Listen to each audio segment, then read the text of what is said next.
Durante a crise dos mísseis cubanos de 1962, as mensagens diplomáticas oficiais entre Estados Unidos e União Soviética normalmente levavam 6 horas para serem entregues, inclusive canais não oficiais, como por exemplo de correspondentes de redes de televisão, também tiveram que ser usados, pois eram mais rápidos.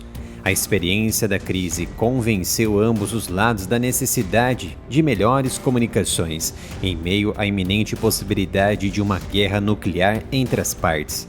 Durante a crise, os Estados Unidos levaram quase 12 horas para receber e codificar a mensagem inicial de 3.000 palavras de Nikita Khrushchev, um tempo perigosamente longo. Quando Washington redigiu uma resposta, uma mensagem mais dura de Moscou foi recebida, exigindo que os mísseis dos Estados Unidos fossem removidos da Turquia. Os conselheiros da Casa Branca pensaram que comunicações mais rápidas poderiam ter evitado a crise e a resolvido rapidamente. Os dois países assinaram então o Acordo de Linha Direta em 20 de junho de 1963, a primeira vez que tomaram medidas formais para reduzir o risco de iniciar uma guerra nuclear involuntariamente. Foi usado pela primeira vez pelo presidente americano John Kennedy em 30 de agosto de 1963.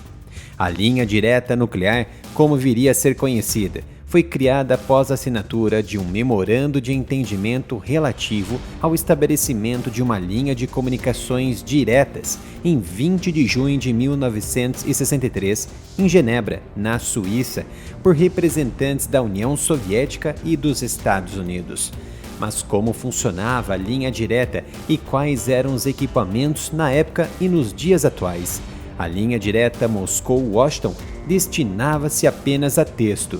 A fala poderia ser mal interpretada. Os líderes escreviam na sua língua nativa e as mensagens eram traduzidas para o destinatário. Com certeza já ouviu de seu professor de história comunista que um telefone vermelho ficava disponível para comunicação direta entre Washington e Moscou. Não era verdade. Apesar de ter existido um telefone vermelho nos Estados Unidos, o telefone não tinha nenhum contato direto com estrangeiros e tampouco ficavam nos comandos de controle e também de recebimento de dados. Tudo se passava por salas e antessalas nos dois países que tinham procedimentos rigorosos a serem cumpridos para tradução, transcrição e transmissão dos dados e informações para os respectivos líderes das grandes potências. A primeira geração da linha direta usou 2 circuitos telegráficos duplex em tempo integral. O circuito primário foi roteado de Washington via Londres, Copenhague, Estocolmo e Helsinki para Moscou, uma verdadeira linha direta. Conhecido como TAT-1, o primeiro cabo telefônico transatlântico submarino, transportou mensagens de Washington para Londres. Uma linha de rádio secundária para mensagens de backup e serviço ligou Washington e Moscou via a cidade marroquina de Tanjar. Esta rede foi originalmente construída pela Harris Corporation. Em vez de usar máquinas de cifra americanas ou russas para a criptografia das mensagens, as máquinas conhecidas como ETEC RRM foram construídas na Noruega pela STK-1, que era considerada neutra e imparcial.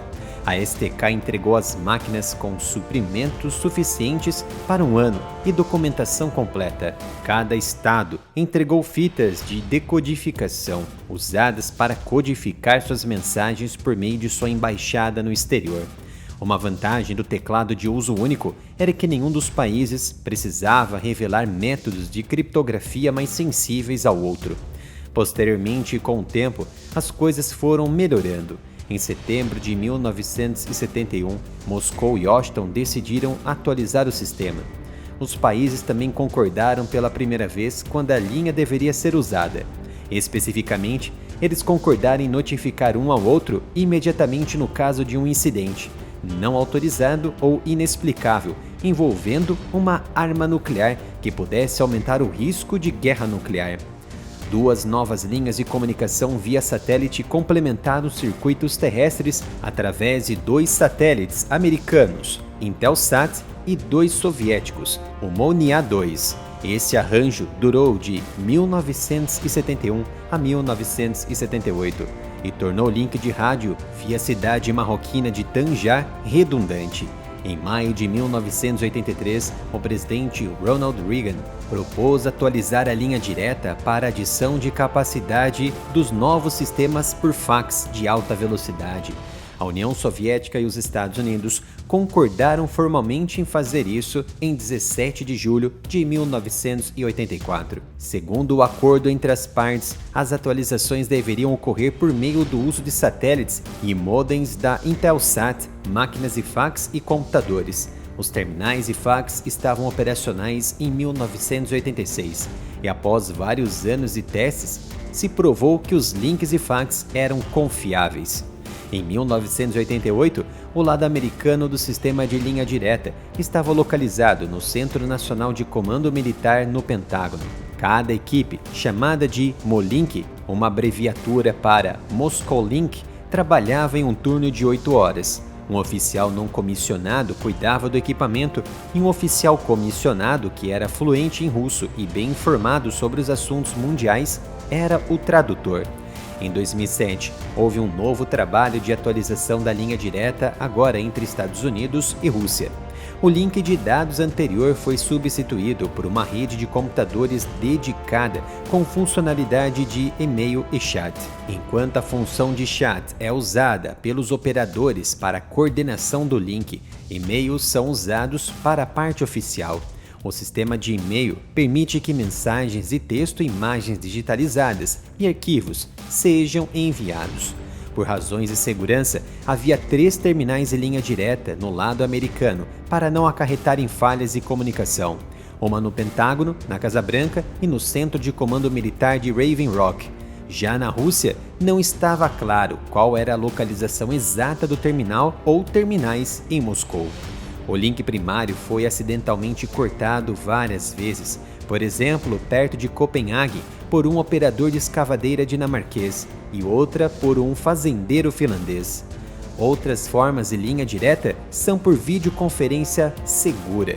No início da invasão russa da Ucrânia em 2022, os Estados Unidos e a Rússia criaram uma linha de desconflito para evitar erros de cálculo ou escalada. Em novembro de 2022, um funcionário anônimo dos Estados Unidos disse à emissora Reuters que a linha havia sido usada apenas uma vez na guerra. O funcionário também disse que a linha foi usada para comunicar preocupações sobre operações militares russas perto da infraestrutura ucraniana, mas não deu mais detalhes, mostrando a falta de interesse de ambas as partes em reduzir as tensões.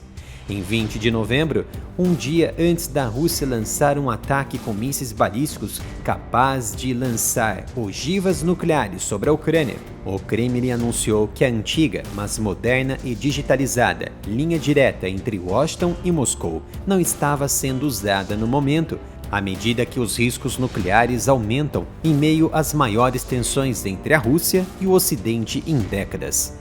Este é o novo canal Analytics dedicado a assuntos de geopolítica e defesa, que, diferente do área militar, não teve a monetização e o engajamento dos inscritos censurados pelo YouTube. Então me dê um apoio, visite o canal, se gostou, se inscreva e ative as notificações.